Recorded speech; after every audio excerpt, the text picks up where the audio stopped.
the causality and responsibility of experiencing racial abuse shouldn't be the fine line for us to accept as real. NANI? Dynamite! Alright, let's get into it. Yo. What's up? Hope everything's going alright, man. Let's talk about Breonna Taylor real quick. For all y'all that don't know, Breonna Taylor was a black woman who was gunned down by the Minneapolis Police Department as they falsified a bunch of documents in order to gain access through a no-knock warrant into her residence where her and her boyfriend were sleeping at night. During this altercation, the police department, after kicking down a door and opening fire into the building with their weapons drawn, they received return fire from the boyfriend. And in that barrage of bullets that flew by, one of those bullets ended up killing Breonna Taylor.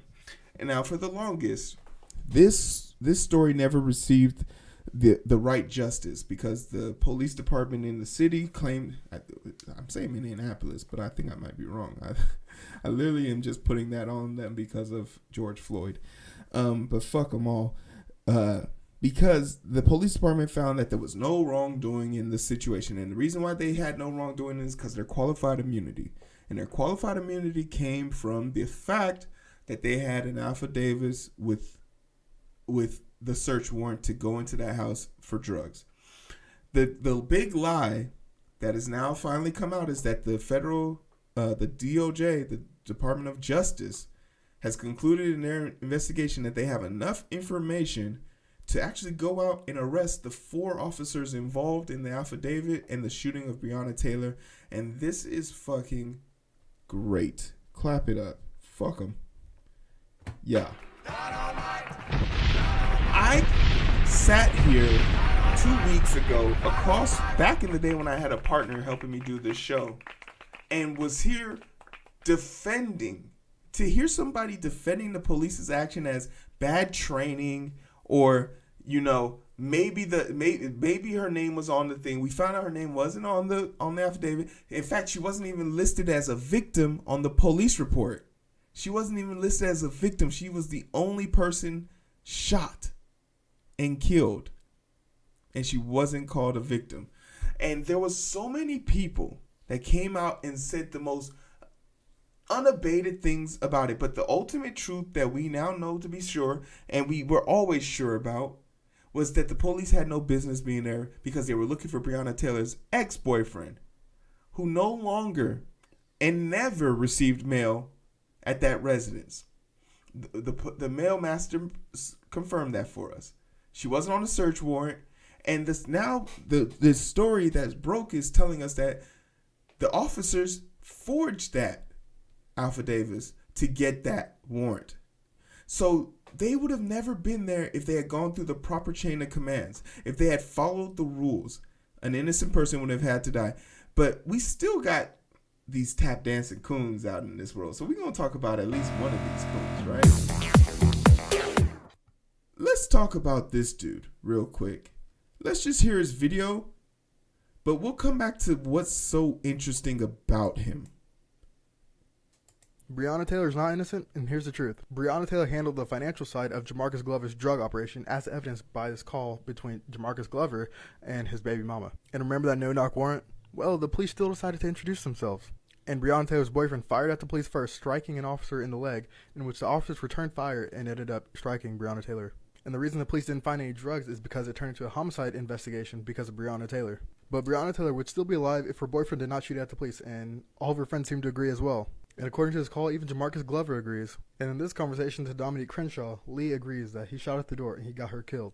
And Damaris Bowman said that Kenneth Walker let Breonna Taylor die in her own house. And what's even more striking is that she was the only unarmed black woman to die by the police in 2020. There are many riots and... There's so many things wrong with this. I could literally make a video about everything that he said and fact check it across itself. But this video was made 3 days ago.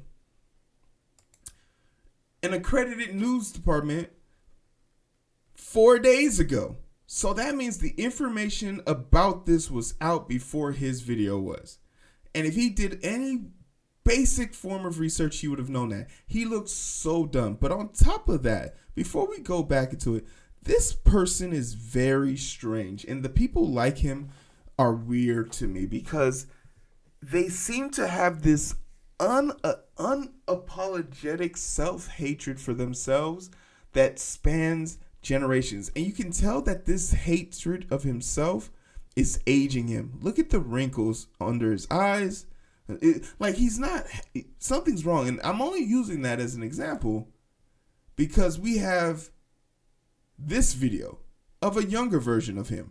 And in this video, we have a scenario where he and his mom are talking about things that they've experienced from a racial situation. And it's super interesting to hear what he's experienced versus what his mother experienced. And it tells the tape of what happens when when you don't experience something, doesn't mean that it's not real. Like the causality and responsibility of experiencing racial abuse shouldn't be the fine line for us to accept as real. And Eric had the same thought process as him. So it makes me wonder if there was a younger version of Eric that used to think this too, because racist things never happened to him. He would be, as a black person too, these things haven't happened to me, but I haven't taken a step back from advocating for people who have experienced it, right? So let's hear this video real quick out. How do I get the volume on this shit? Oh, there it is. Put a finger down if you have been called a racial slur. Check your privilege edition. Put a finger down if you have been called a racial slur. Put a finger down if you've been followed in a store unnecessarily. Put a finger down if someone has crossed the street to avoid passing you. Put a finger down if you've had someone clench their purse in an elevator with you. Put a finger down if you've had someone step off of an elevator to keep from riding with you. Put a finger down if you've been accused of not being able to afford something expensive. Put a finger down if you have had fear in your heart when being stopped by the police. Put a finger down if you have never been given a pass on a citation that you deserved. Put a finger down if you have been stopped or detained by police for no valid reason. Put a finger down if you have been bullied solely because of your race. Put a finger down if you have been denied service solely because of the color of your skin. Put a finger down if you've ever had to teach your child how not to get killed by the police. Any fingers left? That's privilege. She should really have, she had 3 up, but she should really have only 2 up, because if you were experiencing discrimination, that's a type of bullying. So I don't know if you understand. Trump crime family, clap it up. We support it. You goddamn right. Get their ass in jail. Get their ass in jail. You goddamn right. Get them to jail. I want a matching orange jumpsuit with his matching orange shoes with his matching orange socks. Put them all together and you got Trump orange juice. Get him in there. But like I was saying, that dude's backstory and everything that's wrong with him, he has a lot of personal issues. So I'm not going to sit here and make this video about him. It's about Breonna Taylor. And the Justice Department came out with this. 4 current and former Louisville, Kentucky police officers were charged Thursday with federal crimes connected to the 2020 death of Breonna Taylor, the 26-year-old emergency medical technician, EMT, man. So what is remember when they were clapping the pots and pans for all those people during COVID? It was shot and killed by police who had carried out a nighttime no-knock. Remember when he said the warrant was that they knocked and shit like that? Warrant to storm her home while she was sleeping with her boyfriend. Believing they were intruders, her boyfriend fired 1 shot at the officers using a handgun he legally owned. The officers responded by firing 22 bullets, killing Taylor with a shot to the chest. The fatal shooting of Taylor's, a black woman, galvanized racial justice protests in the spring and summer 2020 following the police killing of George Floyd in Minneapolis. The charging document states that the 3 of the officers, James Meany and Godlet, lied in order to obtain warrants they used. If this is true, their whole entire premise, everything that happened from the moment they signed that document, is the fault of the police department. Every action that took place, like when when police roll up on you and and you flee the scene, or you and your friends are committing a crime and your president flees the scene or some bullshit like that, and they get into a car accident and they kill somebody else, and you get charged with murder for that shit, then yeah, that's how that shit happens. That's how you guys get meshed together. That's where that shit happens. So the police should be held to this. Their qualified immunity is gone. They're going to have to find a way of justifying their actions, and I hope there's no way in fucking hell. I hope there's no goddamn lawyer that takes this case. They should be in jail so goddamn long. You mean to tell me that you had the balls to lie for drug? And this is a consequence way back on the war on drugs, because the police department's unconscionable aggression towards drugs is what led to this, because harassing poor people isn't enough. We got to make sure we get these people with the drugs. For some weed. All of this shit for some fucking weed.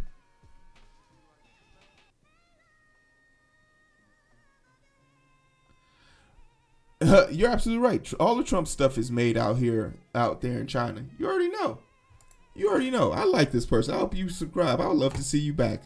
Hey, subscribe and follow, man. We need people like you in the chat.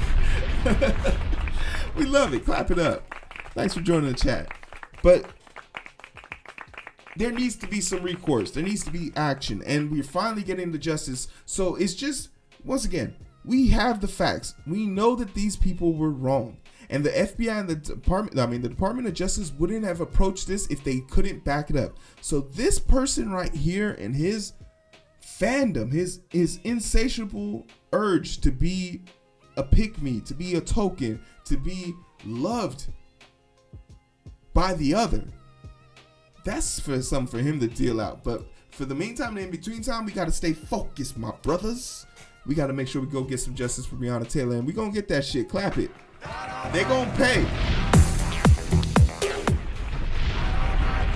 Let me know what you think about the revelations that happened in this story. Do you think that Breonna Taylor is going to finally get some justice, hopefully in the near future?